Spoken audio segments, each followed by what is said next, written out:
നമസ്കാരം. ഒരു മാസം ജയിലിൽ കിടന്നാൽ മുഖ്യമന്ത്രി സ്ഥാനവും മന്ത്രിസ്ഥാനവും തെറിക്കുന്ന കാടൻ നിയമവുമായി കേന്ദ്ര സർക്കാർ. പ്രധാനമന്ത്രിക്കും ബാധകം എന്ന കണ്ണിൽ പൊടിയിടലുമായാണ് അമിത്ഷാ എഴുന്നള്ളിച്ച പുതിയ നിയമത്തിന്റെ വരവ്. പ്രതിപക്ഷ സർക്കാരുകളെ വരുതിയിൽ നിർത്താനും വേണമെങ്കിൽ ഏത് നിമിഷവും മറിച്ചിടാനും മോദി ഇനി ഒരു സ്വിച്ച് ഇട്ടാൽ മതി. എവിടേക്കാണ് ഈ രാജ്യം പോകുന്നത്? ഫെഡറൽ ജനാധിപത്യ ഇന്ത്യയുടെ മരണമണി മുഴക്കുന്ന കാടൻ നിയമം അമിത്ഷായുടെ മുഖത്തേക്ക് കീറിയെറിഞ്ഞ് പ്രതിപക്ഷം പ്രതിരോധ നിര തീർത്തു. രാഹുൽ തുറന്നുവിട്ട വോട്ടുകൊള്ളയിൽ വിറച്ചവർ പുതിയ കുതന്ത്രങ്ങൾക്ക് കരുനീക്കുമ്പോൾ രാജ്യം അതിനെ ഒറ്റക്കെട്ടായി നേരിടേണ്ടേ? ഈ വിഷയമാണ് സ്പെഷ്യൽ എഡിഷൻ ചർച്ച ചെയ്യുന്നത്. ജയിലഴിക്കുള്ളിലോ ജനാധിപത്യം?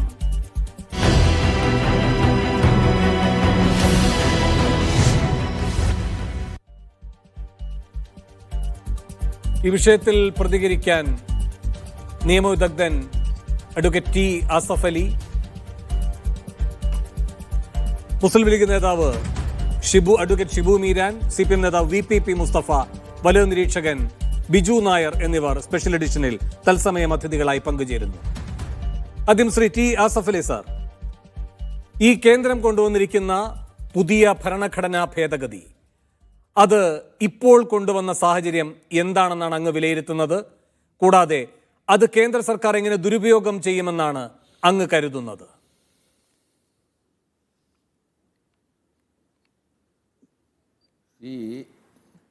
ഇതൊരു പ്രാകൃത ഭേദഗതിയാണ്.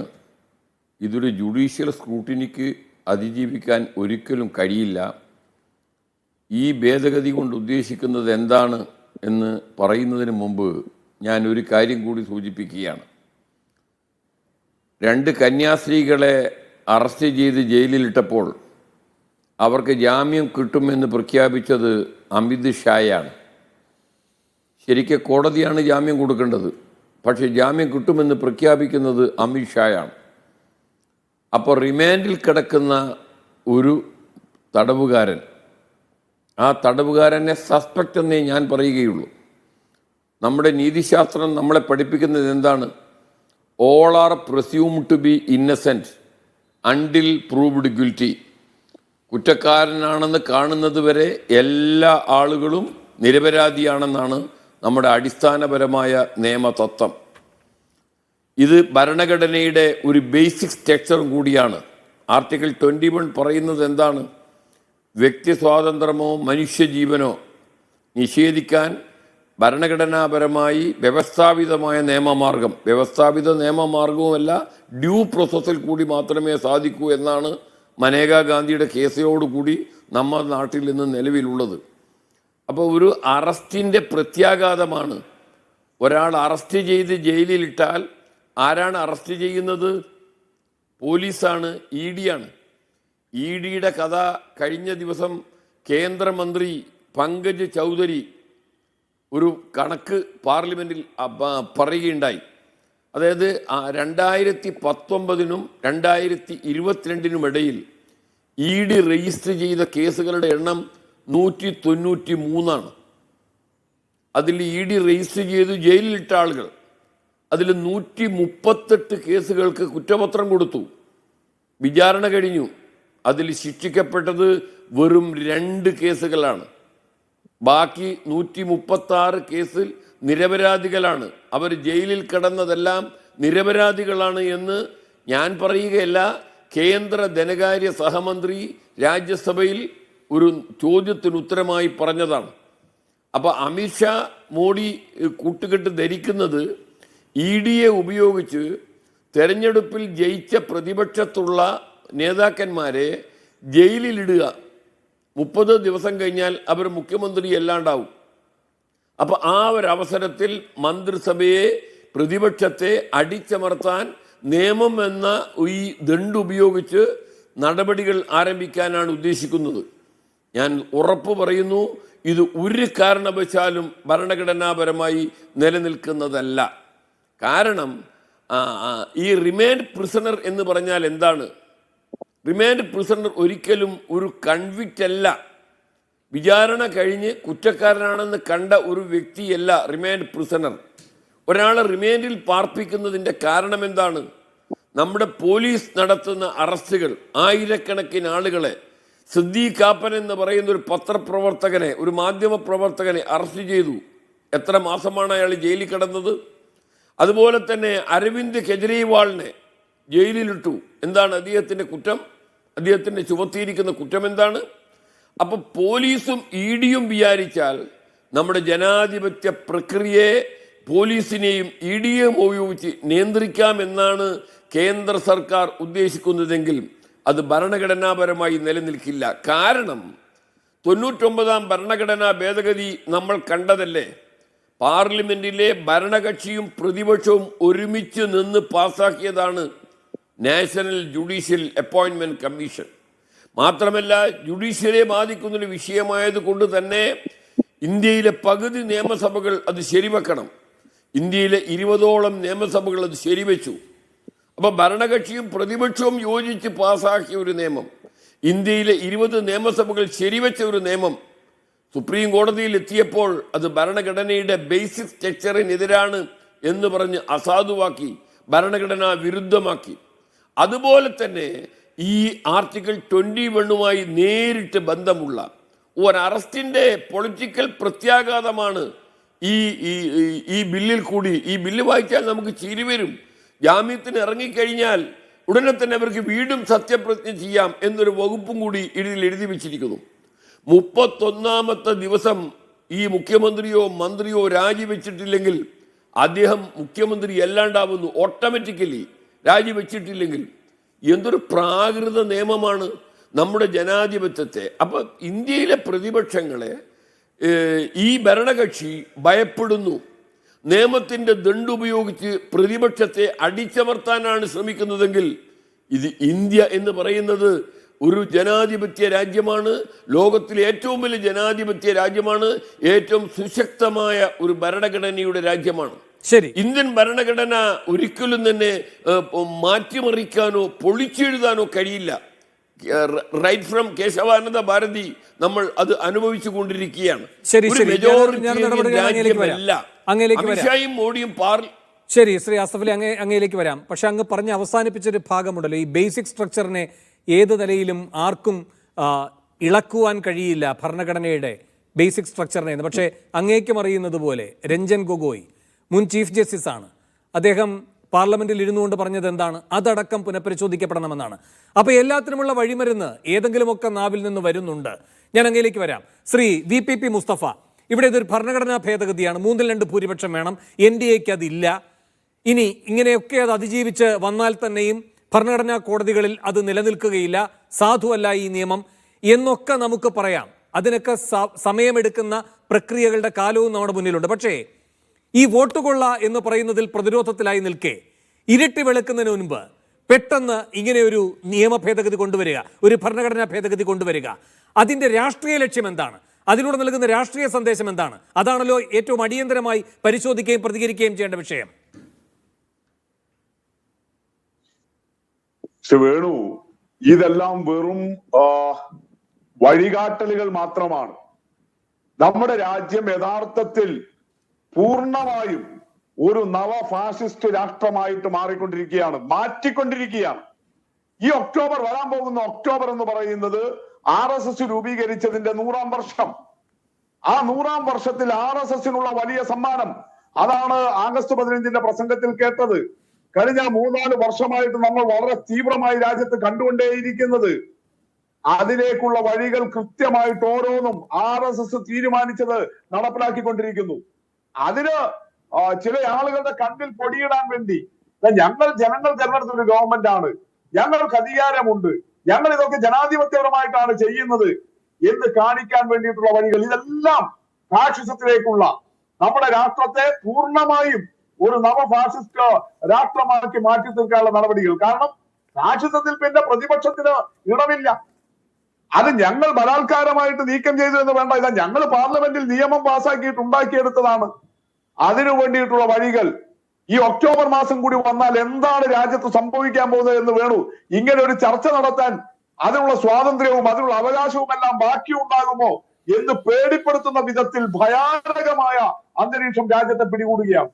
അത്രമേൽ അപകടകരമാണ് ഇത്. നമ്മൾ കരുതുന്നത് പോലെ അഴിമതി വിരുദ്ധ യുദ്ധമോ അല്ലെങ്കിൽ ജനാധിപത്യത്തെ ശുദ്ധീകരിക്കാനുള്ള ഏർപ്പാട് ഒന്നുമല്ലല്ലോ. അതൊന്നും പറയാൻ മോഡിക്കും അമിത്ഷായ്ക്കും ഒരു തരത്തിലും അധികാരമോ അവകാശമോ ഇല്ലല്ലോ. അഴിമതിയുടെയും തട്ടിപ്പിന്റെയും വെട്ടിപ്പിന്റെയും എല്ലാം ഉസ്താദുമാരല്ലേ അവർ. ഇലക്ട്രൽ ബോണ്ട് നമ്മുടെ മുന്നിൽ കിടക്കുകയല്ലേ. ശരി, എങ്ങനെയാണ് രാജ്യത്തെ ഏറ്റവും പ്രമുഖമായ സ്ഥാപനങ്ങളിൽ നിന്ന് 10,000-കണക്കിന് കോടി രൂപ ഇവർ അടിച്ചെടുത്തത്? അതും നിയമം ഉണ്ടാക്കിയിട്ടല്ലേ. പക്ഷെ പിന്നീട് സുപ്രീം കോടതി ആ നിയമം തന്നെ റദ്ദാക്കി. പക്ഷെ ഇതൊക്കെ ഇനി വരുമ്പോഴേക്കും സുപ്രീം കോടതി ബാക്കി ഉണ്ടാവും. എന്തായിരിക്കും അതിന്റെ അവസ്ഥ? നമ്മൾ കണ്ടില്ലേ കഴിഞ്ഞ ദിവസം ഇന്ത്യയുടെ ചീഫ് ജസ്റ്റിസ് കേന്ദ്ര മന്ത്രിമാരുടെ കൂടെ സ്വകാര്യ വിമാനത്തിൽ സ്വകാര്യ പരിപാടിക്ക് പോവുക. എന്തൊക്കെ നടക്കും? ഈ ഗൊഗോയുടെ കാലത്തല്ലേ ആ അയോധ്യ കേസിലെ വിധി വന്നത്. അത് ആ വിധി പ്രഖ്യാപിച്ചപ്പോഴല്ലേ അദ്ദേഹത്തിന് പാർലമെന്റിലെ സ്ഥാനം കിട്ടിയത്. സാഹചര്യങ്ങൾ മറ്റൊരു ജഡ്ജി ഗവർണറായി ഇതൊക്കെ ഉണ്ടായിട്ടുണ്ട്. ഒരാൾ ട്രിബ്യൂണലിന്റെ ചെയർമാനായി. അതിലെ എല്ലാവർക്കും, അതിലെ 5 പേർക്കും പിന്നെ സ്ഥാനമാനങ്ങൾ കിട്ടി. കോടതിയിൽ ഇത് നിൽക്കുമോ നിൽക്കില്ലയോ എന്ന കാര്യവും ചർച്ച ചെയ്യപ്പെടേണ്ടതാണ്. അതാണ് VPP ചൂണ്ടിക്കാട്ടുന്ന നവവാസിസ്റ്റ് ഇന്ത്യ. അവിടെ ഈ പറയുന്ന ഭരണഘടനാ സ്ഥാപനങ്ങൾ എത്രമാത്രം വിപതി ധൈര്യത്തോടെ നീതിയുടെ മാത്രം കണ്ണിലൂടെ ഈ വിഷയങ്ങളെയൊക്കെ നേരിടും, അതിൽ വിധി പ്രസ്താവിക്കുമെന്നതെല്ലാം ആശങ്ക ഉണ്ടാക്കുന്നതാണ്. ഞാൻ അങ്ങയിലേക്ക് വരാം. ശ്രീ ബിജു നായർ, ഇപ്പോൾ തിരക്കിട്ട് ഇങ്ങനെ ഒരു ഭരണഘടനാ ഭേദഗതിക്ക് കേന്ദ്ര സർക്കാരിനെ പ്രേരിപ്പിച്ച അനിവാര്യ സാഹചര്യം എന്താണ്? ഇപ്പോൾ അങ്ങേക്ക് അറിയുന്നത് പോലെ പുലർച്ചെ 1 മണിക്ക് ശേഷമാണ് ഇത് ഇന്ന് MP-മാർക്ക് കിട്ടുന്നത്. അപ്പോൾ പാർലമെന്റിന്റെ ഒരു നടപടിക്രമം വെച്ചുകൊണ്ട് MP-മാരുടെ അവകാശത്തിന്റെ അടിസ്ഥാനത്തിൽ 2 ദിവസം മുൻപെങ്കിലും അവർക്ക് ഇങ്ങനെ ഒരു ബില്ല് വരുന്നുവെങ്കിൽ അതിന്റെ വിവരങ്ങൾ ലഭ്യമാകേണ്ടതുണ്ട്. അത് പഠിച്ചുകൊണ്ട് ചർച്ചയിലേക്ക് പോകേണ്ടതുണ്ട്. ഇതൊക്കെ തകിടം മറിച്ചുകൊണ്ട് ഈ പറയുന്ന വർഷകാല സമ്മേളനം നാളെ അവസാനിക്കാനിരിക്കെ ഇന്ന് പുലർച്ചെ 1 മണിക്ക് ശേഷം MP-മാർക്ക് ഇത് വിതരണം ചെയ്ത് ഇത്ര തിടുക്കപ്പെട്ട് കൊണ്ടുവരാനുള്ള എന്ത് അത്യാസന്ന നിലയിലാണ് രാജ്യത്തിന്റെ രാഷ്ട്രീയ ഭരണവ്യവസ്ഥ നിൽക്കുന്നത്?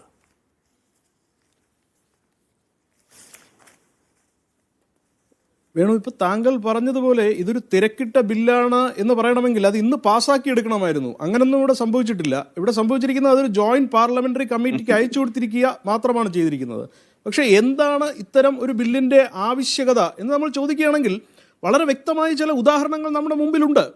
അപ്പോൾ ഇത് സുപ്രീം കോടതിയിലോ അല്ലെങ്കിൽ നമ്മുടെ കോടതി വ്യവസ്ഥയിലോ നിലനിൽക്കുന്നതല്ല എന്ന് പറയുകയും ചെയ്യുകയുണ്ടായി ഇവിടെ.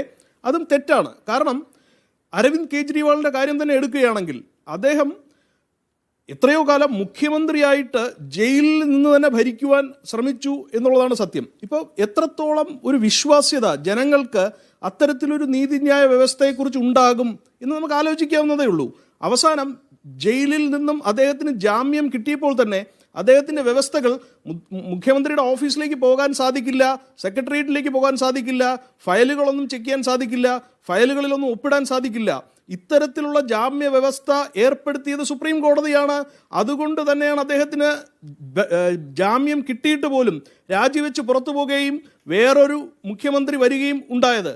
മാത്രവുമല്ല അദ്ദേഹം ജനങ്ങളുടെ കോടതിയിലാണ് എന്റെ അന്തിമ വിജയം എന്ന് പറഞ്ഞെങ്കിലും അടുത്ത വർഷം നടന്ന തെരഞ്ഞെടുപ്പിൽ അദ്ദേഹം പരാജയപ്പെടുകയാണ്. കേജ്രിവാളിന്റെ കേസായതുകൊണ്ട് 2 കാര്യങ്ങൾ ശ്രീ ബിജു നായർ. ഒന്ന്, എന്തുകൊണ്ടാണ് സുപ്രീം കോടതി ആദ്യം ജാമ്യം നൽകുന്നത് കേജ്രിവാളിന്? അത് മാർച്ച് മാസമാണ് ഈ കേജ്രിവാളിനെ പിടിച്ചകത്തിടുന്നത്. രാജ്യം പൊതു തെരഞ്ഞെടുപ്പിലേക്ക് പോകുന്നതിന് തൊട്ട് മുൻപ്, ആഴ്ചകൾക്ക് മുൻപാണ് ഇങ്ങനൊരു നടപടി ഉണ്ടാകുന്നത്, അല്ലേ? എന്താണ് പിന്നെ സുപ്രീം കോടതി ആ വിഷയത്തിലടക്കം വിമർശിച്ചുകൊണ്ട് ജാമ്യം നൽകുമ്പോൾ പറഞ്ഞത്?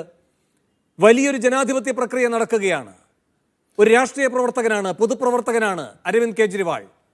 ആ പ്രചാരണവുമായി ബന്ധപ്പെട്ട ജനാധിപത്യ പ്രക്രിയയുടെ ഭാഗമാകാനുള്ള അവകാശമുണ്ട്. അങ്ങനെയാണ് ജാമ്യം നൽകുന്നത്. നിങ്ങളിപ്പോൾ പറയുകയാണ് 30 ദിവസം കഴിഞ്ഞാൽ കുറ്റക്കാരനെങ്കിൽ എല്ലാ അവകാശങ്ങളും ജനാധിപത്യപരമായ എല്ലാ പദവികളും ഇല്ലാതാകുമെന്ന്. സുപ്രീം കോടതി എന്താ പറഞ്ഞത്? അകത്ത് കിടക്കുന്നയാൾ ഈ ജനാധിപത്യ പ്രക്രിയയുടെ അവിഭാജ്യ ഘടകമാണ്, അയാൾ അതിലേക്ക് പങ്കാളിയാകാൻ പോകട്ടെ എന്നാണ് പറഞ്ഞത്. ഇനി രണ്ടാമത്തെ കാര്യം, കേജ്രിവാൾ സ്വയമേവ രാജിവെക്കുകയായിരുന്നു. ഈ ജസ്റ്റിസ് ഖന്ന ഈ ജാമ്യ ഉത്തരവ് പറയുമ്പോൾ പറഞ്ഞിരിക്കുന്ന ഒരു കാര്യമുണ്ട്. The court was conscious that Kejriwal was an elected leader and did not want to comment on whether he should continue to hold the post, leaving the decision up to Kejriwal himself. അപ്പോൾ അത് കേജ്രിവാളിന് തന്നെ വിട്ടുകൊടുക്കുകയാണ്. ഞങ്ങളല്ല പറയുന്നത്, ആ വിഷയം കേജ്രിവാൾ തീരുമാനിക്കട്ടെ എന്നാണ്. ഈ പുതിയ നിയമ ഭേദഗതിയും ഇതുമായി എന്ത് താരതമ്യമാണുള്ളത്?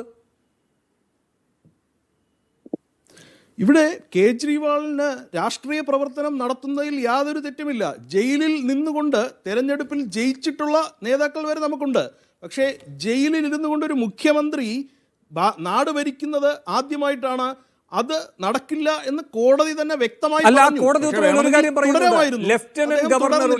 ലെഫ്റ്റനന്റ് ഗവർണറുടെ അംഗീകാരം വേണ്ടത് എന്ന് അനിവാര്യമായി വരുന്ന ഫയലുകളിൽ ഒപ്പുവയ്ക്കാം, അങ്ങനെയും പറഞ്ഞിട്ടുണ്ട് ബിജു നായർ. ഇവിടെ വളരെ കൃത്യമായി നമ്മൾ മനസ്സിലാക്കേണ്ടത് അമിത് ഷാജിയുടെ കേസ് KC വേണുഗോപാൽ എടുത്തു പറയുകയുണ്ടായി. അദ്ദേഹം എന്താണ് ചെയ്തത്? ആരോപണം ഉണ്ടായി രാജിവെച്ചു മാറി 3 മാസം അദ്ദേഹം ജയിലിൽ കിടന്നു. അല്ല, ഞാൻ പറഞ്ഞത് ഏത് കേജ്രിവാൾ ആയിരുന്നു അങ്ങയുടെ മനസ്സിലായില്ല. അതല്ല, ഞാൻ കേജ്രിവാളിന്റെ കാര്യം പറയുന്നത് അമിത് ഷാജി ചെയ്തതുപോലെ കേജ്രിവാളും ആരോപണം ഉണ്ടായപ്പോൾ രാജിവെക്കണമായിരുന്നു. 9 തവണ ED സമൻസ് അയച്ചിട്ടും അദ്ദേഹം രാജിവെച്ചില്ല എന്ന് മാത്രമല്ല, ആ നോട്ടീസ് മറുപടി നൽകാൻ തയ്യാറാകാതെയാണ് അദ്ദേഹം അറസ്റ്റിലായി ജയിലിലായത്. ഒരു സെക്കൻഡ് ബിജു നായർ, ഏതാണ് നാം വിശ്വസിക്കേണ്ടത്? അങ്ങ് പറയുന്നു ശരിയാണ്, ED 9 തവണ സമൻസ്.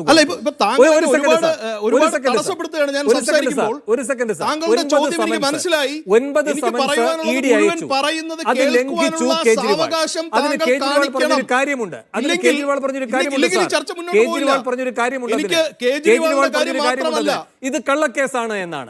അവിടെയാണ് ആസഫ് അലി സാർ ഇവിടെ ചൂണ്ടിക്കാട്ടിയ ഒരു കാര്യം. അതായത് കേന്ദ്ര സർക്കാരിന്റെ തന്നെ ഒരു പ്രതിനിധി A റഹീമിന് കൊടുത്ത ഉത്തരത്തിൽ പറയുന്നത് 193 കേസുകൾ എടുത്തിട്ടുണ്ട് 10 വർഷത്തിനിടയിൽ. അതിൽ സിംഹഭാഗവും പ്രതിപക്ഷ നേതാക്കളെ തന്നെ കൊടുക്കുന്നതായിരുന്നു. പക്ഷെ കൺവിക്ഷൻ റേറ്റ് എന്ന് പറയുന്നത് 0.48. ആകെ 2 കേസുകളാണ് ഈ കൺവിക്ഷനിലേക്ക് വന്നിട്ടുള്ളത്. അപ്പോൾ പിന്നെ കേജ്രിവാൾ നിങ്ങളുടെ കേന്ദ്രമന്ത്രിയെ വിശ്വസിക്കുന്നു എന്നേ. ഇത് കൺവിക്ഷൻ റേറ്റും ഇല്ല, ഇത് കള്ളക്കേസുമാണ്. അതുകൊണ്ട് പിന്നെ ആ സമൻസിൽ എന്തിനാണ് വഴങ്ങേണ്ടത്? അങ്ങനെ ഒരു നിലപാടെടുത്തൂടെ കേജ്രിവാളിന്? അവിടെയാണ് വളരെ കൃത്യമായി ഇവിടെ പറയുന്നത്, സംശയത്തിന്റെ മുൾമുന വരുന്ന രീതിയിൽ രാഷ്ട്രീയ പ്രവർത്തനം നടത്തുകയും ഭരണഘടനാ പദവികളിൽ ഇരിക്കുകയും ചെയ്യുകയാണെങ്കിൽ ആരോപണം വരുമ്പോൾ ജയിലിലായി 30 ദിവസം കഴിഞ്ഞിട്ടും ജാമ്യം പോലും കിട്ടുന്നില്ലെങ്കിൽ പിന്നെ രാജിവെച്ചുകൊണ്ട് ആ കേസിനെ നേരിടുകയാണ് വേണ്ടത്. വീണ്ടും ആ ഒരു പദവിയിൽ കടിച്ചു തൂങ്ങി ജനങ്ങളുടെ വിശ്വാസ്യതയെ ചോദ്യം ചെയ്യുന്ന രീതിയിൽ അത് ഭരണഘടനാപരമായ ധാർമ്മികതയ്ക്കെതിരാണ്. അത് ഗുഡ് ഗവേണൻസിന്റെ തത്വങ്ങൾക്കെതിരാണ്. ശരിയാണെന്ന് അംഗീകരിക്കാം. കഴിഞ്ഞ 11 വർഷമായി മോദി കേന്ദ്രത്തിൽ ഭരിക്കുകയാണല്ലോ. ഭരണപക്ഷത്തെ ഏതൊരാളിനെതിരെയാണ് ഒരു കേസ് വന്നിട്ടുള്ളത്? ഇപ്പൊ ഇതിനകത്ത് പ്രധാനമന്ത്രി അടക്കം പിടിച്ച് അകത്തിടാമെന്നാണല്ലോ. അല്ല, ഇവിടെ ഇപ്പോ ഒരു കേസ് പറഞ്ഞു തരൂ. ഒരു കേസ്. അതെ, 11 വർഷം ഒരു കേസ്. വേണു, താങ്കൾ ഇവിടെ നമ്മുടെ നീതിന്യായ വ്യവസ്ഥയെയും കേന്ദ്ര ഏജൻസികളെയും കോടതികളെയും എല്ലാം സംശയത്തിന്റെ മുൾമുനയിൽ നിർത്തുകയാണ്. നിയമം പറയുന്നത് എന്താണ്? അല്ല, ഇപ്പൊ താങ്കൾക്ക് ആരെ വേണോ സംശയിക്കാം, അതിലൊക്കെ അത് താങ്കളുടെ സ്വാതന്ത്ര്യം മാത്രമാണ്. ഈ ഒരു നിയമം ഇത്രേ പറയുന്നുള്ളൂ, നമ്മുടെ നാട്ടിലെ ഏജൻസികളും നമ്മുടെ നാട്ടിലെ കോടതിയും അനുസരിച്ച് ഒരാൾക്ക് 30 ദിവസം ജയിലിൽ കിടക്കുകയാണെങ്കിൽ പിന്നെയും അദ്ദേഹം ഭരണഘടനാ പദവിയിൽ ഇരിക്കുന്നത് ജനങ്ങളോട് തന്നെ ചെയ്യുന്ന ഒരു തെറ്റാണ്. അങ്ങനെയെങ്കിൽ ഭരണഘടനാപരമായ ജനപ്രാതിനിധ്യ നിയമം സെക്ഷൻ 8 പ്രകാരമാണ് എങ്കിൽ ഒരു ജനപ്രതിനിധി 2 വർഷത്തിലധികം ശിക്ഷിക്കപ്പെടുകയാണ് എങ്കിൽ അയാൾക്ക് പിന്നെ ഇത്തരം ഒരു പദവികളിലും ഇരിക്കാൻ കഴിയില്ല. ഇത് വ്യവസ്ഥാപിതമായി ഉള്ള ഘട്ടത്തിൽ, കോടതി തന്നെ അത് അംഗീകരിച്ചിരിക്കുന്ന ഘട്ടത്തിൽ അല്ലേ, എന്തിനാണ് ഈ 30 ദിവസം? 30 ദിവസം എന്ന് പറയുമ്പോൾ ശ്രീ ബിജു നായർക്കും അറിയാം, സാമാന്യേന ഒരു കോടതി കൊടുക്കുന്ന 2 നീണ്ട റിമാൻഡ് കാലാവധി മാത്രമേ ആകുന്നുള്ളൂ. സാമാന്യേന കൊടുക്കുന്നത് 2 ആഴ്ച 15 ദിവസം, 2 തവണയാകുമ്പോൾ 30 ദിവസം. അത്രയും സാമാന്യമായൊരു കാര്യത്തിൻ്റെ പുറത്ത് ഒരാൾ ഈ പറയുന്ന തിരഞ്ഞെടുക്കപ്പെട്ട് വരുന്നു, ഭരണഘടനാ പദവിയിലിരിക്കുന്നു, അതെല്ലാം സ്വമേധയാ ഇല്ലാതാകുന്നു, തട്ടിപ്പറിക്കപ്പെടുന്നു. ഇതെന്ത് സമീപനമാണ്? അതാണ് ഞാൻ വളരെ കൃത്യമായിട്ട് പറയുന്നത്. 30 ദിവസം പോലും ആവശ്യമില്ല. 30 ദിവസം ഒരു ടെക്നിക്കലാണ്. ഒരു ആരോപണം വരികയും അത് 5 വർഷം വരെ തടവ് കിട്ടാനുള്ള സാധ്യതയുള്ളതുമാണ്. ഒരു മുൻകൂർ ജാമ്യം പോലും സംഘടിപ്പിക്കാൻ പറ്റുന്നില്ല എന്നുണ്ടെങ്കിൽ മതിയായ പ്രഥമ ദൃഷ്ട്യാ നിലനിൽക്കുന്ന കേസാണത് എന്നാണ് നമ്മൾ മനസ്സിലാക്കേണ്ടത്. അങ്ങനെയെങ്കിൽ ബിജു നായർ ഒരു കാര്യം ചോദിച്ചോട്ടെ. അങ്ങനെ വേണു, ബിജു താങ്കൾ നായർ ഒരു കാര്യം സംസാരിക്കാൻ ചോദിച്ചോട്ടെ. സമ്മതിക്കുന്നില്ല അല്ലല്ല, എന്നുള്ളതാണ് അങ്ങ് സത്യം. പറയുന്നത് കൃത്യമാണ്. താങ്കൾ ഇങ്ങനെ ഇടയിൽ- അങ്ങ് എല്ലാത്തിനും മറുപടി പറയുന്നുണ്ട്. ശ്രീ ബിജു നായർ, അവിടെയാണ് ഈ ചോദ്യം ബാക്കി വരുന്നത്. അതായത് കേന്ദ്ര ഏജൻസിയെ കൊണ്ട് BJP-യോ BJP-യുടെ സഖ്യകക്ഷികളോ ഭരിക്കുന്ന ഏതെങ്കിലും ഒരു സ്ഥലത്ത് അവരുമായി ബന്ധപ്പെട്ടൊരു കേസ് എടുത്തതായി അങ്ങ് പറയാമോ? കേസ് എടുത്തിട്ടുണ്ട്. ഈ പറയുന്ന പവാറിൻ്റെ ഒരു സെക്കൻഡ് ഇപ്പോൾ പവാറിൻ്റെ ബന്ധുവായിരിക്കുന്നയാളുണ്ടല്ലോ, മഹാരാഷ്ട്രയിലെ ഉപമുഖ്യമന്ത്രി, അയാൾക്കെതിരെ കേസെടുത്തിട്ടുണ്ട്. എപ്പോഴാണത്? മഹാവികാസ് അഘാടി സഖ്യത്തിൻ്റെ ഭാഗമായിരിക്കുമ്പോൾ. എപ്പോഴാണ് കേസ് ഇല്ലാതാകുന്നത്? അയാൾ ഇപ്പുറത്തേക്ക് വന്ന് ആ സർക്കാരിനെ മട്ടിമറിച്ച് ഇപ്പുറത്തേക്ക് വന്ന് നിങ്ങൾക്കൊപ്പം കയറുമ്പോൾ. ഒരേ ചെറിയ ഉദാഹരണമാണ് ഞാൻ പറഞ്ഞത്. അപ്പോൾ ഇങ്ങനെയാണ് ഈ പറയുന്ന കേസുകളുടെ അവസ്ഥ. നിങ്ങൾക്കൊപ്പം നിന്നാൽ കേസില്ല, നിങ്ങൾക്കെതിരെ നിന്നാൽ കേസുണ്ട്. നിങ്ങൾക്കൊപ്പം നിന്നാൽ അകത്തിടില്ല, നിങ്ങൾക്കെതിരെ നിന്നാൽ അകത്തിടും. അതാണ് അതിന്റെ സാമാന്യ യുക്തി. അജിത് പവാറിന്റെ കാര്യം താങ്കൾ പറയുന്നത് ഈ ഏജൻസികളെ ഒന്നും വിശ്വസിക്കാൻ പറ്റുന്നില്ല. കാരണം അവർ ശരിയായ കാര്യങ്ങളിൽ കേസ് എടുക്കുന്നതുമില്ല, ശരിയല്ലാത്ത കാര്യങ്ങളിൽ കേസ് എടുക്കുന്നുമുണ്ട്, കേസ് എടുക്കുന്നതൊന്നും തെളിയുന്നതുമില്ല. അങ്ങനെയുള്ള കുറ്റക്കാരെ ശിക്ഷിക്കാനും പറ്റുന്നില്ല, കുറ്റക്കാർ പുറത്ത് വിലസി നടക്കുകയാണ് എന്നൊക്കെയാണ് താങ്കൾ പറയുന്നത്. പക്ഷെ അതൊന്നും ഈ ചർച്ചയുടെ സ്കോപ്പിൽ വരുന്ന കാര്യമല്ല എന്ന് ഞാൻ വ്യക്തമായി പറയുകയാണ്. ഞാൻ വീണ്ടും പറയുന്ന ഒരേ ഒരു കാര്യമേ ഉള്ളൂ. ഇന്നത്തെ ജനാധിപത്യ വ്യവസ്ഥയിൽ കുറ്റം ചെയ്തു എന്ന സംശയം പോലും ഉള്ള ഒരാൾ അവൾ ജയിലിൽ കിടന്നുകൊണ്ട് ഭരിക്കേണ്ട ഇട വരരുത്. ഇപ്പൊ സെന്തിൽ ബാലാജിയുടെ കഥ വളരെ വ്യക്തമാണ്. 15 മാസം അദ്ദേഹം ജയിലിൽ കിടന്നു. കുറെ കാലം ജയിലിൽ കിടന്ന അദ്ദേഹത്തിന് വകുപ്പ് പോലും ഇല്ലാതെ ഒരു മന്ത്രി കസേരയാണ് കൊടുത്തിരുന്നത്. അത് ഈ മന്ത്രിസ്ഥാനം എന്നൊക്കെ പറയുന്നത് ഒരു പദവിയായിട്ട് നമ്മൾ കാണുന്നത് കൊണ്ടാണ്. ഒരു പദവിയല്ല, അതൊരു ഉത്തരവാദിത്തമാണ്, അതൊരു ജോലിയാണ്. ആ ജോലി ചെയ്യുവാനുള്ള ഒരു സാഹചര്യം ഇല്ല എങ്കിൽ രാജിവെച്ച് പുറത്തു പോവുകയാണ് വേണ്ടത്. അത്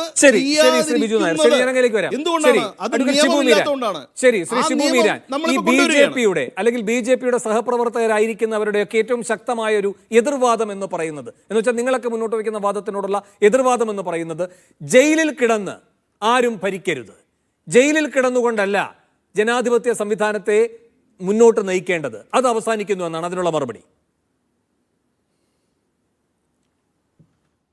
തീർച്ചയായും വേണു, ഇന്നത്തെ ഈ നിയമ ഭേദഗതി വേണു തന്നെ സൂചിപ്പിച്ചതുപോലെ ഫെഡറൽ ജനാധിപത്യ ഇന്ത്യയുടെ അടിക്കല്ലിനെ തകർക്കുന്ന പ്രതിപക്ഷ പ്രവർത്തനം എന്നത് സ്വസ്ഥ ജീവിതം പണയപ്പെടുത്തി നടത്തേണ്ടുന്ന ഒന്നായി ഇന്ത്യയിൽ മാറ്റി തീർക്കുന്ന ഒന്നാണിത്. ഇപ്പൊ നമ്മൾ ഈ ബില്ലിലേക്ക് പോയാൽ, ഇപ്പൊ വേണു തന്നെ ഈ ചർച്ച ഇത്രയും പുരോഗമിച്ചല്ലോ, ഇവിടെ വേണു നമ്മുടെ ഈ പുതിയ ഭേദഗതി പ്രകാരം എപ്പോഴാണ് അയോഗ്യനാവുക? അറസ്റ്റ് നടക്കുമ്പോൾ. പിന്നെ തിരിച്ചു വരാനുള്ള യോഗ്യത എന്താണ്? നിങ്ങൾക്ക് ജാമ്യം കിട്ടണം. വേണു ആവർത്തിച്ച് ഇവിടുത്തെ വലതുപക്ഷ പ്രതിയോട് ചോദിച്ചു, ഈ അറസ്റ്റ് നമ്മുടെ രാജ്യത്ത് ഇപ്പോ സ്വാഭാവിക നീതിയുടെ ഭാഗമായി നടക്കുന്ന ഒരു സംഗതിയാണ് എന്ന് നമുക്ക് പറയാൻ കഴിയും. ഞാൻ അദ്ദേഹത്തോട് ആമുഖമായ ഒറ്റ ചോദ്യം ചോദിക്കാം. പോക്സോ കേസ് 55ഉം 60ഉം വർഷമൊക്കെ ശിക്ഷിക്കുന്ന അനുഭവങ്ങൾ നമ്മുടെ മുൻപിൽ ഇപ്പൊ ഈ രാജ്യത്തുണ്ട്. നിങ്ങളുടെ ഒരു MP ആയിരുന്ന ബ്രിജ്ഭൂഷണെതിരെ 18 വയസ്സിൽ താഴെയുള്ള ഗുസ്തി താരം, അവരുടെ പേര് ഊരും നമുക്ക് പറയാൻ നിവൃത്തിയില്ല, അവർ വെളിപ്പെടുത്തൽ നടത്തി. അത് ഏറ്റുപിടിച്ചുകൊണ്ട് ലോകത്തിന്റെ മുൻപിൽ ഇന്ത്യയുടെ അഭിമാനം ഉയർത്തിപ്പിടിച്ച ഒരുപാട് പെൺകുട്ടികൾ, അവർക്ക് കിട്ടിയ മെഡലുകൾ ഗംഗാ നദിയുടെ കരയിൽ വെച്ച് ഞങ്ങളിതാ ഇതിവിടേക്ക് വലിച്ചെറിയാൻ പോകുന്നു എന്ന് പറഞ്ഞ് നിറകണ്ണുകളോടെ നിന്നു. ആ ബ്രിജ്ഭൂഷണെ നിങ്ങൾ അറസ്റ്റ് ചെയ്തില്ല. എന്തുകൊണ്ട് അറസ്റ്റ് ചെയ്തില്ല? അയാൾ നിങ്ങളുടെ ആളാണ്. സുവേന്ദു അധികാരി, ഹിമന്ത ബിശ്വ ശർമ്മ, അജിത് പവാർ, അങ്ങനെ അങ്ങോട്ട് എണ്ണിയെടുത്താൽ പാർട്ടി മാറി BJP-യിൽ വന്ന് ഇപ്പൊ ഉന്നത പദവി അനുഭവിക്കാൻ പിന്നെ ഒരുപാട് നേതാക്കന്മാരുണ്ട്. സമൻസ്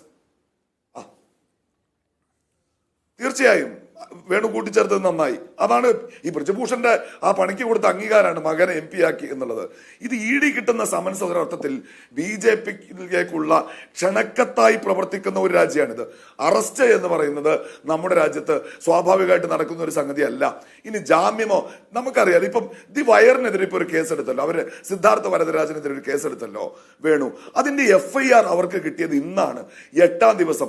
വേണു തന്നെ ചൂണ്ടിക്കാണിച്ചതുപോലെ ED ഒരു കേസെടുത്താൽ അതിന്റെ ECR-ന്റെ കോപ്പി ഈ പാവങ്ങൾക്ക് കിട്ടുമ്പോഴേക്കും 30 ദിവസം അങ്ങോട്ട് കഴിഞ്ഞു. പിന്നെ തിരിച്ചു വരാൻ എന്താ ഉപാധി? അത് ജാമ്യമാണ്. ജാമ്യവും ഇപ്പൊ ഈ രാജ്യത്ത് നിഷ്പക്ഷമല്ല എന്ന് വന്നാൽ, കഴിഞ്ഞ കാലങ്ങളിൽ BJP പ്രവർത്തിപ്പിച്ചുകൊണ്ടിരുന്ന ഒരു വാഷിംഗ് മെഷീൻ ഉണ്ടല്ലോ വേണു, ലോക്സഭാ തെരഞ്ഞെടുപ്പ് നമ്മൾ ചർച്ച ചെയ്തിട്ടുണ്ടല്ലോ. ഈ മനുഷ്യനെ മുഴുവൻ അലക്കി വെളുപ്പിച്ച് നല്ല സുന്ദര കുട്ടപ്പന്മാരായി BJP-ക്കാർ പദവിയിലിരുത്തുന്ന ആ വാഷിംഗ് മെഷീൻ പൊളിറ്റിക്സിനെ വ്യവസ്ഥാപിതവൽക്ക് ഇൻസ്റ്റിറ്റ്യൂഷണലൈസ് ചെയ്യുന്ന ഇന്ത്യൻ ജനാധിപത്യത്തിന്റെ അടിക്കല്ല് തകർക്കുന്ന ഒരു നിയമ ഭേദഗതിയാണ്. പിന്നെ അറസ്റ്റ്, ഞാൻ വേണുവിനോട് ചോദിക്കണം, നിയമത്തിന്റെ ബേസ് നമ്മുടെ മുൻപിലില്ലേ? നമ്മുടെ രാജ്യത്ത് ഒരാൾ കുറ്റവാളിയായി പ്രഖ്യാപിക്കപ്പെടുന്നത് വരെ he's presumed to be innocent. ഇവിടെ ആസഫ് അലി സാർ പറഞ്ഞു, അറസ്റ്റ് വേണു ഒരു ശിക്ഷയാണോ? ജാമ്യം കുറ്റവിമുക്തനാക്കപ്പെട്ടു. എന്താണ് ഇതിനകത്ത് ബേസിക് പ്രശ്നം? അറസ്റ്റ് ഒരു ശിക്ഷയല്ല. എന്നെ പോലീസ് അറസ്റ്റ് ചെയ്ത് കൊണ്ടുപോയി കസ്റ്റഡിയിൽ ഇരുത്തി വേണു, എന്നിട്ട് അവരെന്നെ ചോദ്യം ചെയ്യുന്നു. ഞാൻ അവരോട് കുറ്റം സമ്മതിക്കുന്നു. ആ കുറ്റസമ്മത മൊഴി പോലും കോടതിക്ക് മുൻപിൽ സ്വീകാര്യമല്ല. പ്രോസിക്യൂഷൻ എന്റെ കുറ്റസമ്മത മൊഴിയെ തെളിവുകളുടെ അടിസ്ഥാനത്തിൽ സബ്സ്റ്റാൻഷിയേറ്റ് ചെയ്യുമ്പോഴാണ് ഞാൻ കൺവിക്റ്റഡ് ആവുക. ഇത് ഇന്ത്യൻ ജനാധിപത്യത്തിന്റെ, ഇന്ത്യയുടെ നീതിന്യായ വ്യവസ്ഥയുടെ അടിക്കല്ലാണ്. അതിനെയാണ് ഇവർ തകർക്കുന്നത്. ഇനി ഇവിടെ ഇദ്ദേഹം ചോദിച്ചല്ലോ, ഈ കേജ്രിവാളിന്റെ അനുഭവം ചോദിച്ചപ്പോൾ ഇവരെന്താ പറയുക? ഓഗസ്റ്റ് മാസം 7-ാം തീയതി 10-12 ദിവസങ്ങൾക്ക് മുൻപ് വേണു ഇന്ത്യയുടെ സുപ്രീം കോടതിയുടെ ചീഫ് ജസ്റ്റിസ് ഈ ഇഡിയുടെ വക്കീലിനോട് ചോദിച്ചു, ഈ ആളുകളെ പിടിച്ച് കൊല്ലക്കണക്കിന് ഒരു തെളിവുമില്ലാതെ ജയിലിലിടുക എന്നതാണോ നിങ്ങളെ ഏൽപ്പിച്ചിട്ടുള്ള പണിയെന്ന്. അതേ ദിവസം സുപ്രീം കോടതിയുടെ മറ്റൊരു ബെഞ്ച്, ഉജ്വൽ ഭുയാന്റെ ബെഞ്ച്, ഈ ഇഡിയെ എടുത്തിട്ട് കുടഞ്ഞു. ഈ ഇഡി, ഈ CBI, കേന്ദ്ര അന്വേഷണ ഏജൻസികളൊക്കെ അമിത്ഷാ തുടലഴിച്ചു വിട്ടാൽ പ്രതിപക്ഷ നേതാക്കന്മാരെ പോയി കഴുത്തിന് കടിച്ചു പിടിച്ചു കൊണ്ടുവരുന്ന വേട്ടനായ്ക്കളെ പോലെ പ്രവർത്തിക്കുന്ന ഒരു രാജ്യം. അമിത്ഷാ നേരത്തെ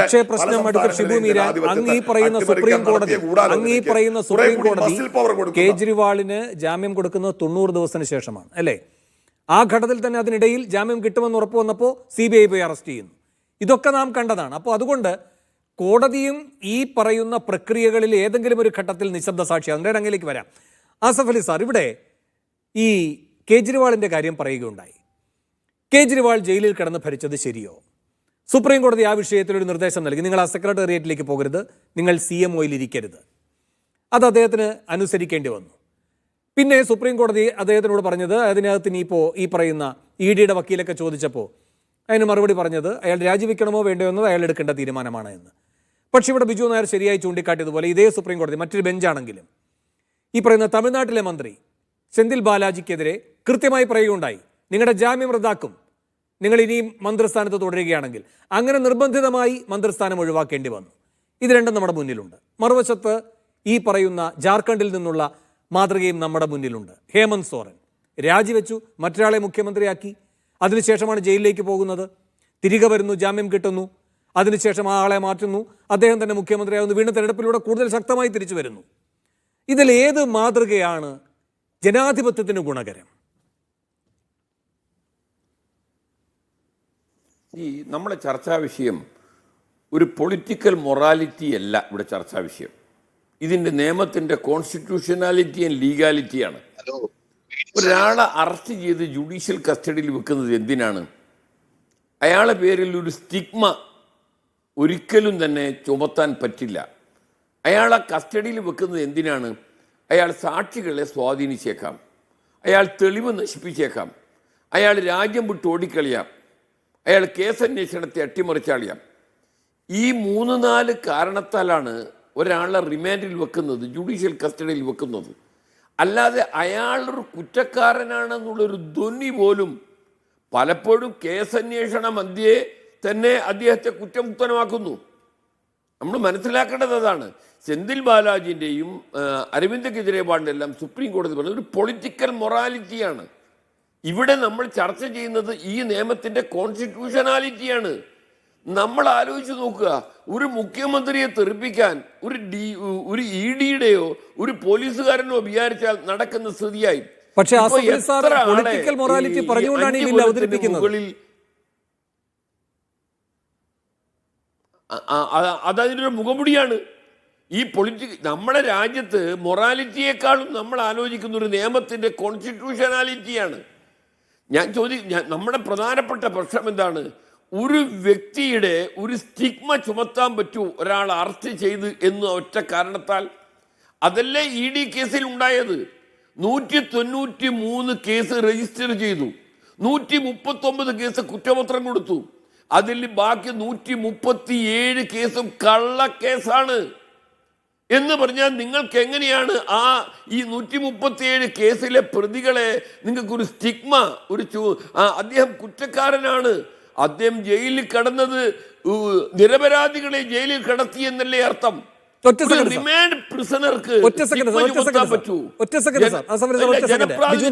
ബിജു നായർ അസഫ് അലി സാർ ചൂണ്ടിക്കാട്ടിയതിനുള്ള മറുപടി വരാം സാർ. ബിജു നായർ. അതെ, അതിപ്പോൾ അസഫ് അലി സാറ് പറഞ്ഞത് തന്നെയാണ് എൻ്റെയും ഏറ്റവും വലിയ ആർഗ്യുമെന്റ്. അതായത് ഒരാളെ നമ്മൾ ജയിലിലിടുന്നത് എന്തിനാണ്? അയാൾ തെളിവ് നശിപ്പിക്കരുത്, അയാൾ സാക്ഷികളെ സ്വാധീനിക്കരുത്, അന്വേഷണത്തെ അട്ടിമറിക്കരുത്. അങ്ങനെ ഉള്ള സാധ്യതകൾ, അയാൾ ഭരണഘടനാ പദവിയിലിരിക്കുകയാണ്, അധികാരം ഉപയോഗിക്കാനുള്ള ആ ഒരു പൊസിഷനിലിരിക്കുകയാണെങ്കിൽ അതിനുള്ള എല്ലാ സാധ്യതകളും ഉണ്ട്. അതുകൊണ്ടാണ് അദ്ദേഹം രാജിവെക്കണമെന്ന് പറയുന്നത്. രാജിവെച്ചില്ലെങ്കിൽ 30 ദിവസത്തിനകം പുറത്താകും. അത് തന്നെയാണ് ഇന്നാട്ടിലെ ജനങ്ങൾക്ക് ആവശ്യം. കാരണം പക്ഷേ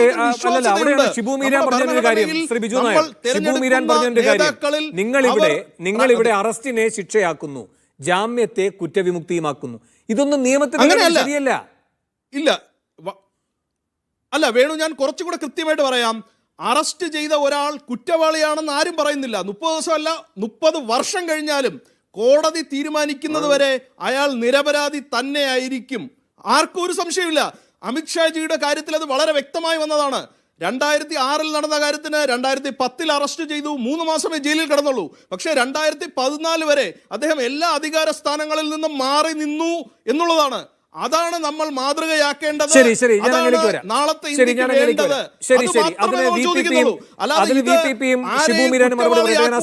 ശ്രമമല്ല. ബിജു വരാം. അസ്ഫൽ സാർ അങ്ങേക്ക് തുടരാം. ഇവിടെ ബിജുവിന്റെ എതിർവാദം കേട്ടിരുന്നല്ലോ. ഇവരൊക്കെ ശക്തരാണ്. ഈ ശക്തർ പുറത്തു നിൽക്കുകയാണ് എങ്കിൽ അന്വേഷണത്തെ അട്ടിമറിക്കും. അത് ഇൻവെസ്റ്റിഗേറ്റിംഗ് ഏജൻസിക്ക് പറയാം, ജാമ്യം ക്യാൻസലാക്കാം. ഞാൻ ചോദിക്കുന്നത് അതല്ല. ഒരു വ്യക്തിയെ ഇന്ന് അമിത്ഷാ പാർലമെന്റിൽ പറഞ്ഞത് പൊളിറ്റിക്കൽ മൊറാലിറ്റിയാണ്, നിയമപരമായ കാര്യമല്ല ആഭ്യന്തരമന്ത്രി പാർലമെന്റിൽ പറഞ്ഞത്. നമ്മളെ മുന്നിലുള്ള വിഷയം എന്താണ്? ഒരാൾ നാളെ നിരപരാധിയായി പുറത്തു വരുന്നു, നമ്മളത് കണ്ടു. ഇ ഡി റേസ് ചെയ്ത കേസിൽ അപ്പൊ പോലീസുകാരന്റെ കൈകളിലേക്ക് കൊടുക്കുകയാണ് ഇന്ത്യൻ ജനാധിപത്യത്തിന്റെ താക്കോൽ. ഒരു പോലീസുകാരൻ വിചാരിച്ചു കഴിഞ്ഞാൽ ആ പോലീസുകാരൻ എത്ര തന്നെ, ഞാൻ ചോദിക്കട്ടെ, ഇപ്പോൾ 5 കൊല്ലത്തിന് മുകളിൽ 2 സ്ത്രീകളെ കണ്ടുപിടിച്ച്, ഞാൻ സ്ത്രീകളെ കുറ്റപ്പെടുത്തുന്നതല്ല, ഇപ്പോൾ പുറത്തു വരുന്ന പല പല കേസുകളും എൻഡിൻ എക്വിറ്റൽ. എന്താ കാരണം? തെളിവില്ല. പല സ്ത്രീകളെ കൊണ്ട് നിർബന്ധിച്ച് മൊഴി കൊടുപ്പിച്ചതാണ്. നമുക്കറിഞ്ഞുകൂടെ ഉമ്മൻചാണ്ടിക്കെതിരായി എത്ര കേസാണ് ഇവിടെ കൊണ്ടുവന്നത്? അപ്പൊ എന്താ കാരണം എന്ന് പറഞ്ഞാൽ ഒരു പോലീസുകാരന്റെ കൈകളിലാണ് ജനാധിപത്യത്തിന്റെ താക്കോൽ കൊടുക്കുന്നത്. ഒരു മുഖ്യമന്ത്രിക്കെതിരെ എത്ര കേസ് രജിസ്റ്റർ ചെയ്യണമെന്ന് പോലീസുകാരൻ വിചാരിച്ചാൽ ആ മുഖ്യമന്ത്രിയെ താഴെ ഇറക്കാൻ പറ്റും. കാരണം എന്താണ്? ഒരു 3-4 കേസ്, കുറെ കള്ളക്കേസാണെന്ന് തെളിഞ്ഞു കഴിഞ്ഞു. അപ്പൊ ഒരു റിമാൻഡിൽ കിടക്കുന്നത് അതൊരു സ്റ്റിഗ്മയായി അദ്ദേഹത്തിന് കുറ്റക്കാരനായി കാണുന്നതിന് തുല്യമല്ലേ? ഒരു മുഖ്യമന്ത്രിയെ അല്ലെങ്കിൽ ഒരു പ്രധാനമന്ത്രി, അത് വരെ ഒന്ന പ്രശ്നമില്ല, ഒരു കേന്ദ്രമന്ത്രി. അങ്ങനെയാണെങ്കിൽ ജനപ്രാതിനിധ്യ നിയമത്തിൽ സെക്ഷൻ 8 പറഞ്ഞിരിക്കുന്ന 2 കൊല്ലം എന്നതിന് എന്ത് വില? അതാണ് ബിജു നായർ. ഇപ്പോൾ നിയമങ്ങൾ ഭരണഘടനാനുസൃതമായിരിക്കണം, യുക്തിഭദ്രമായിരിക്കണം, അങ്ങനെ ഒരുപാട് മാനദണ്ഡങ്ങളുണ്ടല്ലോ. ഇപ്പൊ ഇവിടെ ഷിബു മീരാൻ പറഞ്ഞതുപോലെ അറസ്റ്റ് എന്ന് പറയുന്ന ഒരു ശിക്ഷ പോലെ അനുഭവിക്കേണ്ടതാണ്. അങ്ങ് പറഞ്ഞിട്ട് കാര്യമില്ല.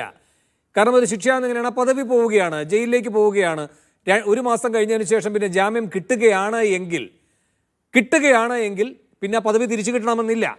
അപ്പോൾ എന്താ സംഭവിക്കുന്നത്? ജനാധിപത്യത്തിൽ ഒരു മുഖ്യമന്ത്രിയാണ് പിടിച്ചകത്തിരുന്നതെങ്കിൽ ഒരു സർക്കാർ തന്നെയാണ് ഇല്ലാതാകുന്നത്. പിന്നെ ആ സംസ്ഥാനം എന്ന് പറയുന്നത് കേന്ദ്രത്തിന്റെ ചൊൽപ്പടിയിലാണ്, കേന്ദ്രത്തിന്റെ ഏജൻസികളാണ് ഇതെല്ലാം ചെയ്യുന്നത്. അപ്പോൾ തിരഞ്ഞെടുക്കപ്പെട്ടൊരു സർക്കാരിന്റെ ആയുസ് എന്ന് പറയുന്നത് അസഫ് അലി സാർ ചൂണ്ടിക്കാട്ടിയതുപോലെ ഒരു അന്വേഷണ ഉദ്യോഗസ്ഥന്റെ കയ്യിലാണ്. ആ രൂപത്തിലേക്കാണ് കാര്യങ്ങൾ പോകുന്നത്. അപ്പോൾ പൊളിറ്റിക്കൽ മൊറാലിറ്റി എന്ന് നിങ്ങൾ പറയുമ്പോൾ, ഒരു സെക്കൻഡ് സാർ, രാഷ്ട്രീയ ധാർമ്മികത എന്ന് പറയുമ്പോൾ രാഷ്ട്രീയ ജനാധിപത്യത്തെ തുലാസിലാക്കിക്കൊണ്ടാകരുത് അത്. ഇവിടെ രാഷ്ട്രീയ ധാർമ്മികത എന്നല്ല പറഞ്ഞിരിക്കുന്നത്. ആ ഒരു സ്റ്റേറ്റ്മെന്റ് ഓഫ് ഒബ്ജക്ട്സ് ആൻഡ് റീസൺസിൽ കോൺസ്റ്റിറ്റ്യൂഷണൽ മൊറാലിറ്റി, അതായത് ഭരണഘടനാപരമായ ധാർമ്മികത എന്നാണ്. അതല്ലേ ആസഫ് അലി സാർ ജനപ്രാതിനിധ്യ നിയമം സെക്ഷൻ 8 പ്രത്യേകത എന്താണ്? അതിന്റെ സാങ്ക്ടിറ്റിക്ക് എന്താണ് ഞാൻ പറയുന്നത്. ഒരാൾ 2 വർഷം കൊണ്ട് അയാൾക്കൊരു തടവ് കിട്ടുകയാണെങ്കിൽ അത് ശിക്ഷയാണ്, അയാളെ പുറത്താക്കുകയാണ്, അതും ഒരു ശിക്ഷയാണ്. പക്ഷെ അതല്ല, നമ്മുടെ നാടിന്റെ ഭരണം സുതാര്യമായും സംശുദ്ധമായും മുന്നോട്ട് പോകണം. ഒരു സെക്കൻഡ്, ശിക്ഷ കിട്ടുന്നതിന് മുൻപ് വരെ അയാളുടെ സ്റ്റേറ്റസ് എന്താണ്? അതാണല്ലോ പ്രധാനം. അതാണ് ഞാൻ പറയുന്നത്. എന്താണ്? നിരപരാധിയാണ്, എല്ലാവരുടെ കണ്ണിലും നിരപരാധി തന്നെയാണ്. പക്ഷേ നമ്മുടെ നാടിന്റെ നമ്മുടെ നിയമത്തിന്റെ ഭരണം കണ്ണിൽ നിരപരാധിയാണ്. സംശുദ്ധമായിരിക്കണം. അങ്ങനെ നിയമത്തിന്റെ കണ്ണിൽ നിരപരാധിയായിരിക്കുന്ന ഒരാൾ, ഒരു സംശയത്തിന് സെക്കൻഡ്, നിയമത്തിന്റെ കണ്ണിൽ നിരപരാധിയായിരിക്കുന്ന ഒരാൾ 30-ാം ദിവസവും ജാമ്യം കിട്ടുന്നില്ല എങ്കിൽ എങ്ങനെയാണ് അതിന്റെ ശിക്ഷ അനുഭവിക്കേണ്ടി വരുന്നത്, അയാളുടെ സ്ഥാനം നഷ്ടപ്പെടുന്നത്? അതിന്റെ യുക്തി എന്താണ്? അതെ, ഒരാൾക്കെതിരെ അത് വളരെ വളരെ വളരെ സിമ്പിളാണ്. ഒരാൾക്കെതിരെ ഒരു കേസ് വരികയാണ്, ആ കേസ് അയാൾക്ക് പ്രോപ്പറായിട്ട് ഡിഫെൻഡ് ചെയ്യാൻ പറ്റുന്നില്ല, കോടതിക്ക് പ്രഥമ ദൃഷ്ട്യാ തെളിവുകളുണ്ട് എന്ന് പറയുകയാണ്, ജാമ്യമില്ലാതെ ജയിലിൽ ഇങ്ങനെ പ്രഥമ ദൃഷ്ട്യാ തെളിവുകളുണ്ട് എന്ന് മജിസ്ട്രേറ്റ് കോടതിയും ഡൽഹി ഹൈക്കോടതിയും ഒരു ഘട്ടത്തിൽ സുപ്രീം കോടതിയും ഒക്കെ പറഞ്ഞ കേസിൽ തന്നെയാണ് പിന്നെ മതിയായ തെളിവുകൾ എന്താണ് ഉള്ളത്, ഇയാളെ ഇങ്ങനെ തുടർച്ചയായി പിടിച്ചകത്താൻ എന്ന് പറഞ്ഞുകൊണ്ട് ഈ പറയുന്ന കെജ്രിവാളിനും ഈ ഹേമന്ത് സോറനും ഒക്കെ ജാമ്യം കൊടുത്തത് സുപ്രീം കോടതി. അതെ, അത് ഇപ്പം അമിത്ഷാജിയെ വെറുതെ വിടുക വരെ ചെയ്തല്ലോ, അതെല്ലാം സംഭവിക്കാം. അതല്ല അവിടെ നിങ്ങളുടെ ഒരു കാര്യം നടന്നില്ല. കേജ്രിവാളിനെ കൊണ്ട് രാജിവെപ്പിച്ച് അവിടെ അട്ടിമറിച്ച് അവിടെ ഭരണം നേടാമെന്ന് നിങ്ങൾ കരുതി, അത് നടന്നില്ല. പക്ഷെ പിന്നീട് ഈ തെരഞ്ഞെടുപ്പ് പ്രക്രിയയിലൂടെ അത് സംഭവിക്കുകയും ചെയ്തിട്ടുണ്ട്. അതിന് മറ്റ് രാഷ്ട്രീയ കാരണങ്ങളുണ്ട്. അത് ജാർഖണ്ഡിൽ അതും നടന്നില്ല. അപ്പൊ ശരിക്കും നിങ്ങളുടെ ചൊൽപ്പടിയിൽ നിൽക്കുന്ന വിധേയ അടിമ സംസ്ഥാനങ്ങളായി ഒരു രാജ്യത്തെ ഫെഡറൽ സംവിധാനത്തെ മാറ്റുക, അതാണ് സംഭവിക്കുന്നത്. അത് ജനാധിപത്യ ഇന്ത്യക്ക് ഗുണകരമല്ല.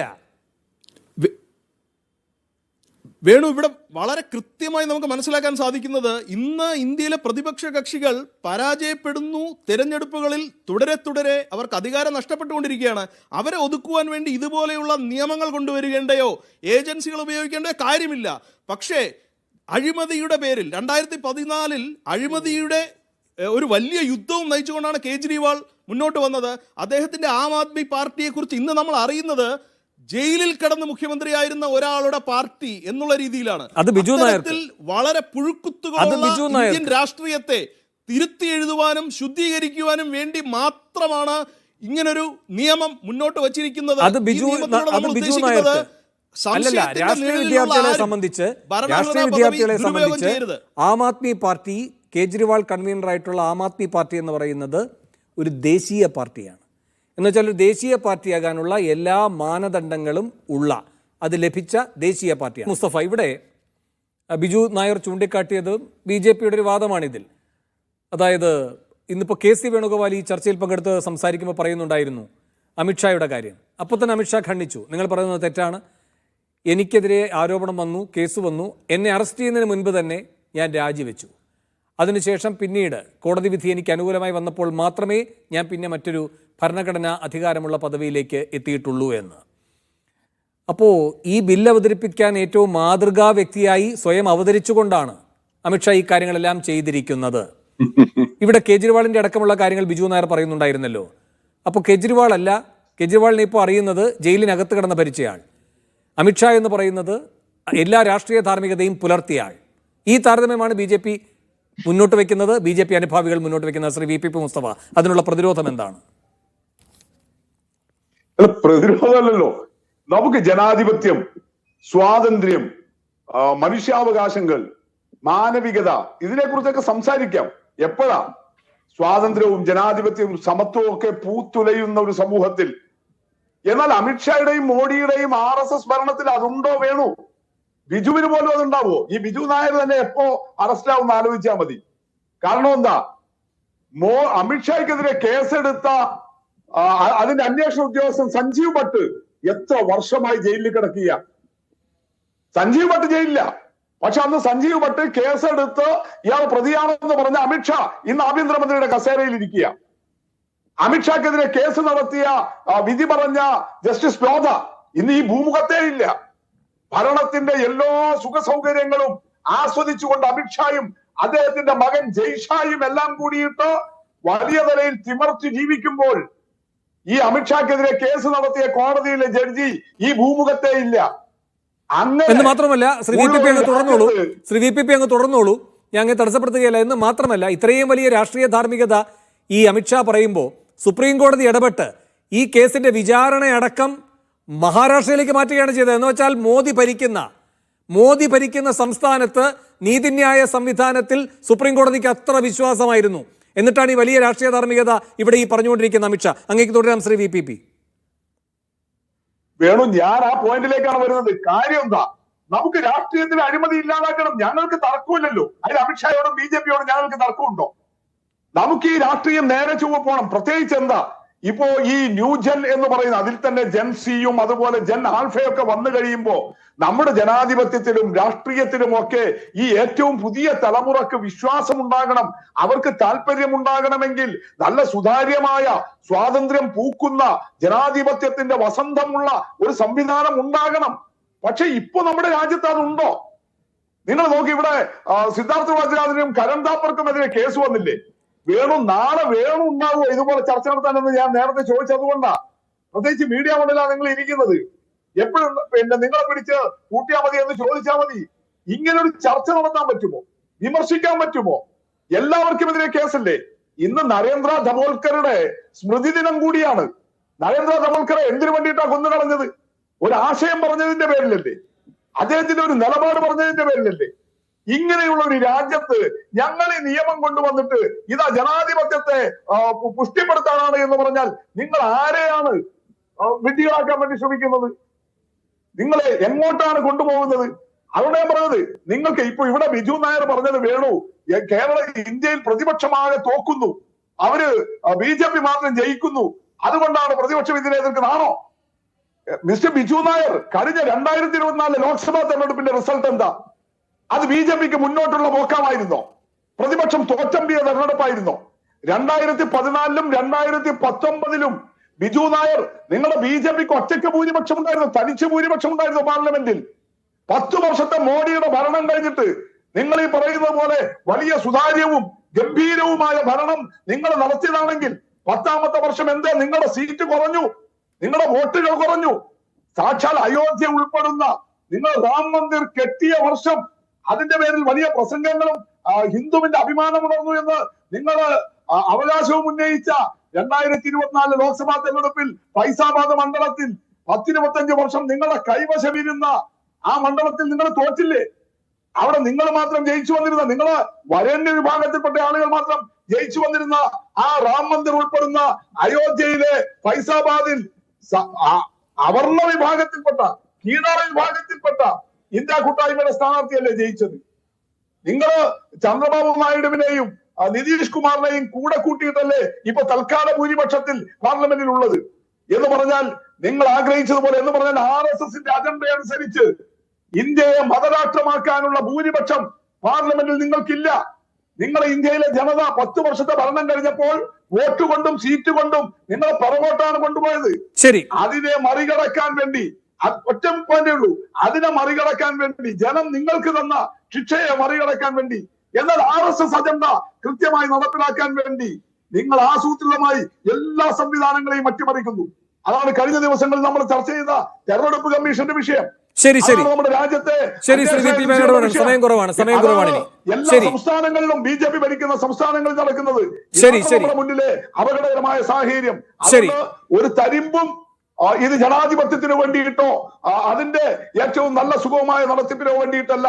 ശ്രീ ഷിബു മീരാൻ എന്നോട് ആസിഫ് അലി സാർ പറയുന്നുണ്ടായിരുന്നു, ഇവിടെ നാം പൊളിറ്റിക്കൽ മൊറാലിറ്റിയെ പറ്റിയല്ല കോൺസ്റ്റിറ്റ്യൂഷണൽ മൊറാലിറ്റിയെ പറ്റിയാണ് സംസാരിക്കേണ്ടത് എന്ന്. അങ്ങനെയെങ്കിൽ മുൻ UPA സർക്കാരിന്റെ കാലത്ത് ഈ ജനപ്രാതിനിധ്യ നിയമത്തിലെ സെക്ഷൻ 8 പ്രകാരം 2 വർഷത്തിന് മേൽ തടവ് ശിക്ഷ ഒരു കോടതി വിധിക്കുകയാണെങ്കിൽ പിന്നെ ആ തിരഞ്ഞെടുക്കപ്പെട്ടയാൾ അയോഗ്യനാവുകയാണല്ലോ ചെയ്യുക. അത് കുറച്ച് കടുപ്പമുള്ളതായിപ്പോയി എന്ന് പറഞ്ഞ് അതിനെ ഒന്ന് വെള്ളം ചേർക്കാൻ നോക്കിയത് മൻമോഹൻ സിംഗ് സർക്കാരല്ലേ? അത് പൊളിറ്റിക്കൽ മൊറാലിറ്റിയോ കോൺസ്റ്റിറ്റ്യൂഷണൽ മൊറാലിറ്റിയോ എന്ത് വെച്ചിട്ടായിരുന്നു? രാഹുൽ ഗാന്ധിയാണ് ശക്തമായി എതിർത്തത്, ഒരു സംശയവുമില്ല. അത് തിളക്കമുള്ളൊരു അധ്യായവും കൂടിയാണ്. പക്ഷെ അപ്പോഴും ഈ പൊളിറ്റിക്കൽ മൊറാലിറ്റിയെ പറ്റി അധികം പറയാൻ, കോൺസ്റ്റിറ്റ്യൂഷണൽ മൊറാലിറ്റിയെ പറ്റി അധികം പറയാൻ UPA സർക്കാരിൻ്റെ ആ അധ്യായം തിരിഞ്ഞുകൊത്തുന്നതാകില്ലേ? തീർച്ചയായും വേണു, അന്ന് ആ 2 വർഷത്തിന്റെ കാര്യത്തിൽ ഉണ്ടായ സംഭവം ശരിക്കും ഇന്ത്യയുടെ രാഷ്ട്രീയം സംശുദ്ധമാകണം എന്ന കാര്യത്തിൽ നമുക്ക് ആർക്കും അഭിപ്രായ വ്യത്യാസമില്ല. രാഹുൽ ഗാന്ധിയുടെ അന്നത്തെ നിലപാടിനെ കുറിച്ച് ഞാൻ ഓപ്പൺ ആയിട്ട് പറഞ്ഞു, 2 തരത്തിലുള്ള അഭിപ്രായങ്ങൾ അന്ന് വന്നിട്ടുണ്ട്. പക്ഷേ ഒരു കുറ്റം തെളിയിച്ച് കൺവിക്റ്റഡ് ആയാൽ, മൗലികമായ ആ വ്യത്യാസം അതും ഇതും തമ്മിലും നമ്മൾ മനസ്സിലാക്കാതെ പോകരുത്. കൺവിക്റ്റഡ് ആയാൽ പിന്നെ അയാൾ അയോഗ്യനാകുന്നു. അത് 2 വർഷത്തിന്റെ 1 വർഷമാക്കണോ, അങ്ങനെ ഇതിനെ കുറെ കൂടി ബെറ്റർ ആക്കാൻ പോകുന്ന പോസിറ്റീവായ ഒരു ചർച്ചയാണ് അന്ന് നടന്നത്. അന്നത്തെ UPA ഗവൺമെന്റിന്റെ സാഹചര്യവും ഇപ്പോഴത്തെ NDA ഗവൺമെന്റിന്റെ സാഹചര്യവും ഏതെങ്കിലും നിലക്ക് വേണു സത്യസന്ധമായ ഒരു പരിശോധനയ്ക്ക് പറ്റുമോ? ഇപ്പൊ ഇവർ ആവർത്തിച്ചുപയോഗിക്കുന്ന വാക്ക് രാഷ്ട്രീയ ധാർമ്മികതയാണല്ലോ. അമിത്ഷാ ഇന്ന് പാർലമെന്റിൽ പറഞ്ഞ വാക്ക് നൈതികത എന്നാണ്. എന്റെ ഒറ്റ ചോദ്യം ഇവിടെ ഇതിനെ അനുകൂലിക്കുന്ന BJPയുടെ ഈ ഒരു വക്താവായി നിൽക്കുന്ന പ്രതിയോടുള്ളൂ. അജിത് പവാർ എന്ന നേതാവ്, അദ്ദേഹത്തിനെതിരെ സാമ്പത്തിക കുറ്റകൃത്യം മുംബൈ പോലീസിന്റേതുണ്ട്. IT കേസിന്റെ ഭാഗമായി അദ്ദേഹത്തിന്റെ 124 കോടിയുടെ സ്വത്ത് റീഫ്രീസ് ചെയ്യുന്നു. ആ പകൽ അജിത് പവാർ അഴിമതിക്കാരനാണ്, കേസിലെ പ്രതിയാണ്. അയാൾ പാർട്ടി മാറി വരുന്നു, നിങ്ങളുടെ മന്ത്രിസഭയിൽ ചേരുന്നു, ആ കേസ് ക്വാഷ് ചെയ്യപ്പെടുന്നു. 124 കോടിയുടെ കേസ് അവിടെ മരവിപ്പിക്കപ്പെട്ട സ്വത്ത് അയാൾക്ക് തിരിച്ചു കിട്ടുന്നു. ഈ ശാരദ ചിട്ട് ഫണ്ട് കേസ് ഉണ്ടല്ലോ. ഒരു സെക്കൻഡ് ബിജു നായർ അതിന് വേഗം മറുപടി. വേണു, ഞാൻ ഇതിനു മുമ്പേ പറഞ്ഞതാണ്, ഏജൻസികൾ എടുത്ത എല്ലാ കേസിന്റെയും മെറിറ്റ് ഇവിടെ വന്ന് ഇത് ശരിയാണ് ഇത് തെറ്റാണ് എന്നൊന്നും ബോധിപ്പിക്കാനുള്ള ഒരു സ്കോപ്പ് അല്ല ഈ ചർച്ചയുടേത്. ഞാൻ അതിന് തയ്യാറുമല്ല. ഞാൻ വളരെ വ്യക്തമായി പറയുന്നത് ശശി തരൂർ എന്ന് പറഞ്ഞതാണ്, ഇത് സെൻസിബിൾ ആണ്, ചർച്ചകൾ ശശി തരൂർ പിന്നീട് മാറ്റി പറയുകയും ചെയ്തു. ഷിബു മീരാൻ അദ്ദേഹത്തിന് മറുപടിയില്ല. ശ്രീ ഷിബു മീരാൻ വേഗം. ഇനി ഞാൻ പറയാം, ഇതാണ് ഇപ്പൊ അദ്ദേഹം പറഞ്ഞതാണ് വേണു കാര്യം. ധാർമ്മികതയൊന്നും അല്ല, ഇതാണ് കാര്യം. അത്രയൊന്നും കാത്തിരിക്കാൻ ഞങ്ങൾക്ക് പറ്റൂല. ഒരാള് കൺവിക്ട് ചെയ്യപ്പെടുന്നവരെ കാത്തിരിക്കാനൊന്നും ഞങ്ങൾക്ക് പറ്റില്ല. ഞങ്ങൾ ഈ അറസ്റ്റ് വാറന്റ് അങ്ങോട്ട് വെക്കും, എന്നിട്ട് ജാമ്യം എന്ന് പറയുന്ന ഓപ്ഷനും അങ്ങോട്ടും വെക്കും. ഇത്രയും നാളും നടത്തിയതുപോലെ ഞങ്ങൾക്ക് വേണ്ടി കസ്റ്റഡിയിൽ ഇരിക്കുന്ന രാഷ്ട്രീയ നേതാക്കന്മാരോട് ED വില പേശും. നല്ല ധൈര്യമുള്ള കുറേ ദിവസം ജയിലിൽ കിടക്കാൻ തയ്യാറാവും. പേടിയുള്ള സുവേന്ദു അധികാരിയെ പോലെ, അജിത് പവാറിനെ പോലെ, ഹിമന്ത ബിശ്വ ശർമ്മയെ പോലെ, ഛഗൻ ഭുജ്ബലിനെ പോലെ, NCPയുടെ അതേപോലെ തന്നെ മഹാരാഷ്ട്രയിലെ ആസാമിലേക്ക് നേതാക്കന്മാരെ ഞങ്ങളുടെ കൂടെ നിർത്താമെന്ന് ഞങ്ങൾക്ക് കൂടെ നിർത്താനുള്ള പുതിയ വിലപേശൽ തന്ത്രമാണിത് എന്ന് വരുന്നിടത്താണ് ഞങ്ങൾക്ക് ഇതിനെ എതിർക്കേണ്ടി വരുന്നത്. ആദ്യം ചോദിച്ച ചോദ്യം, അന്നത്തെ UPAയും ഇന്നത്തെ NDAയും തമ്മിൽ ഒരു താരതമ്യവും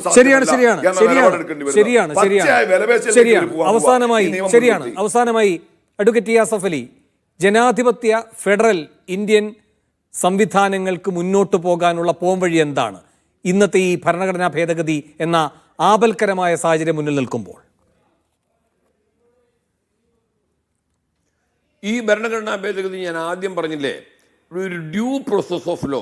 ഇതിൽ ഒരു വ്യക്തി സ്വാതന്ത്ര്യത്തിൻ്റെ നിയന്ത്രണത്തിൻ്റെ മുകളിൽ ഉണ്ടായിരിക്കുന്ന ഒരു കോൺസിക്വൻസസും കൂടിയാണ്.